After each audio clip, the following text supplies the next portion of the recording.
कभी कभी एक ऐसा सच इंसान की पूरी दुनिया बदल देता है, जिसे जानने की उसने कभी कल्पना भी नहीं की होती। अनु की जिंदगी में भी अब वही पल आने वाला था। एक ऐसा राज जो सालों से अंधेरे में दफन था, अब धीरे धीरे उजाले में आने लगा था। उसे बिल्कुल भी अंदाजा नहीं था कि जिस घर में वह रह रही है, उसी घर की दीवारों में एक ऐसी कहानी कैद है जो उसकी अपनी किस्मत से जुड़ी हुई है।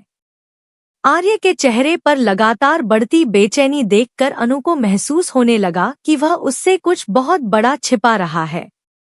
उसकी आंखों में डर साफ दिखाई देता था, जैसे कोई पुराना जख्म फिर से हरा हो गया हो। तभी अनु के हाथ एक पुरानी किताब लगती है।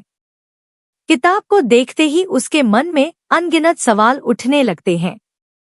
उसे लगता है कि इस किताब में कोई ऐसा सच छिपा है जो उसकी जिंदगी का रास्ता हमेशा के लिए बदल देगा। लेकिन अचानक वह किताब गायब हो जाती है।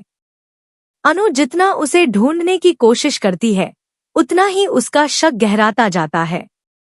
उसे यकीन हो जाता है कि इस घर में कोई ऐसा रहस्य जरूर है जिसे हर हाल में उससे छिपाया जा रहा है।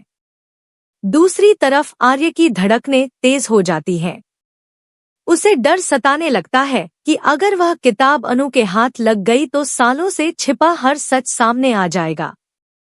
इसी डर में झंडे उस किताब को चुपके से अपने कब्जे में ले लेता है और आर्य को देते हुए कहता है कि इसे हमेशा के लिए खत्म कर दो। इसमें तुम्हारी और राजनंदिनी की पूरी कहानी लिखी हुई है। अगर अनु ने इसे पढ़ लिया तो फिर कुछ भी नहीं बचेगा। आर्य किताब को हाथ में लेकर काफी देर तक उसे देखता रहता है। उसकी आंखों में दर्द, पछतावा और डर तीनों साफ दिखाई देते हैं। वह किताब को जलाने की कोशिश तो करता है, लेकिन उसका दिल ऐसा करने की इजाजत नहीं देता। आखिरकार वह उसे घर के उस बंद कमरे में छिपा देता है, जहां वर्षों से किसी को जाने की अनुमति नहीं थी।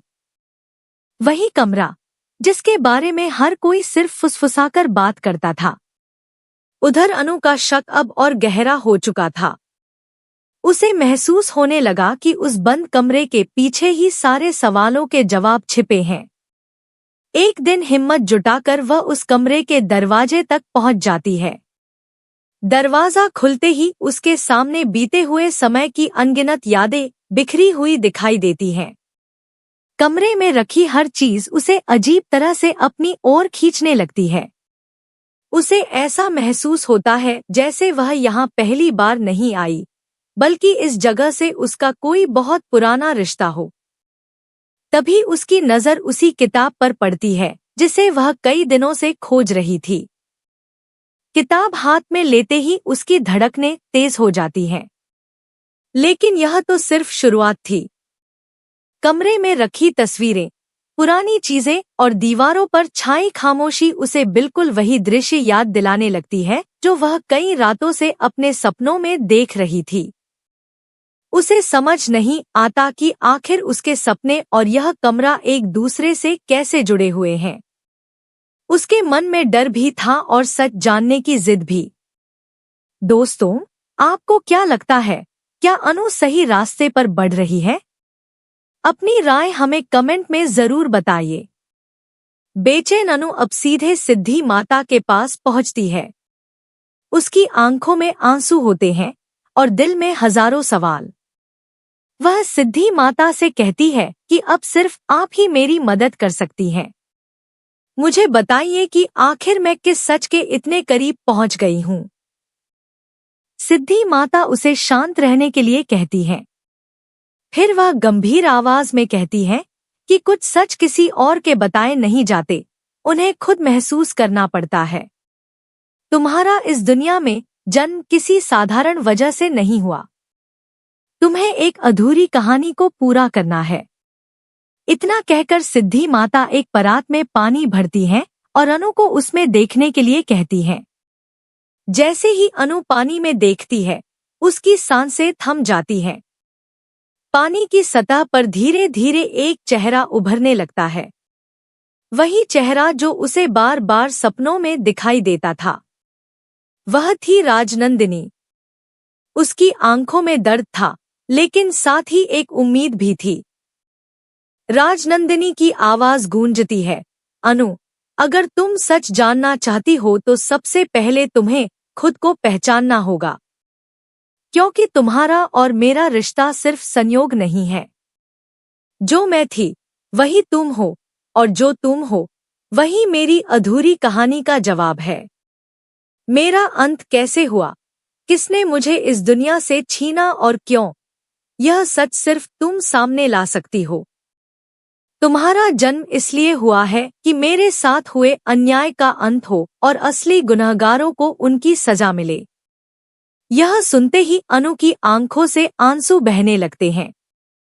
उसके सामने अब सिर्फ एक ही रास्ता था, हर हाल में सच तक पहुंचना, चाहे उसके लिए उसे अपने सबसे करीबी लोगों के खिलाफ ही क्यों न जाना पड़े।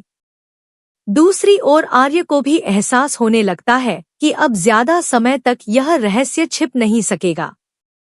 उसका अतीत उसके वर्तमान के दरवाजे पर दस्तक दे चुका था। वह समझ जाता है कि जिस सच्चाई से वह वर्षों से भाग रहा था, अब वही सच्चाई उसकी जिंदगी का सबसे बड़ा फैसला बनने वाली है। आने वाले दिनों में रिश्तों की परीक्षा होगी, विश्वास टूटेंगे, कई चेहरे बेनकाब होंगे और हर किरदार की असली पहचान सामने आएगी। अनु अब पहले वाली मासूम लड़की नहीं रही। उसके भीतर सच जानने की ऐसी आग जल चुकी थी जिसे कोई बुझा नहीं सकता था।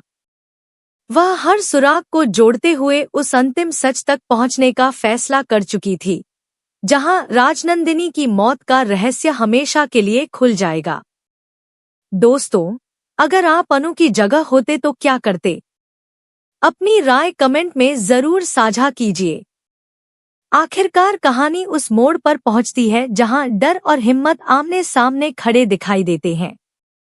एक तरफ वर्षों से छिपे हुए राज हैं, और दूसरी तरफ एक ऐसी लड़की जिसने हर सच का सामना करने की कसम खा ली है।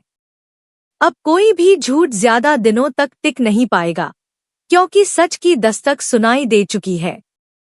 राजनंदिनी की अधूरी कहानी अब अपने अंत की ओर बढ़ रही है और अनु उसकी आखिरी उम्मीद बन चुकी है। यह लड़ाई सिर्फ एक मौत के रहस्य की नहीं, बल्कि इंसाफ, विश्वास और अधूरे रिश्तों को पूरा करने की है। अब देखना यह होगा कि जब पूरा सच सामने आएगा तो कौन अपना होगा, कौन पराया और किसकी जिंदगी हमेशा के लिए बदल जाएगी। लेकिन इतना तय है कि इस बार सच जरूर जीतेगा, अन्याय हार जाएगा और राजनंदिनी की आत्मा को आखिरकार वह इंसाफ मिलेगा जिसका वह वर्षों से इंतजार कर रही थी।